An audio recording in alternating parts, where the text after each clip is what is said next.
Hey guys, for this video, I'm going to show you how to add a digital signature for all of the pages in your PDF file. So first you want to open up a browser and then you want to search for Sign PDF Adobe and then you want to click on the first link over here. Then you're going to click on select a file and then you want to upload your PDF file. And if it's your first time using this website, it will ask you to log in into your Adobe account.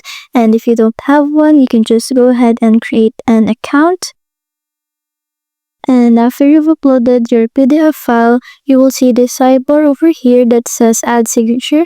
So you're going to click on the plus icon and then you can also type in your signature, or you can also draw a signature like so. Or if you also have a e-signature, you can also upload the image over here. And after you've done that, just click on save and then you will have your signature now over here, and you're just going to drag it to where you want to place your signature like so. And then you're going to scroll down and you want to go to the other pages of your PDF and then just click on your signature over here at the left sidebar. Then you're going to drag it over here to the page where you want to put another signature, and you also want to do the same for the other pages to add a signature to that page. And that's it. Thanks for watching.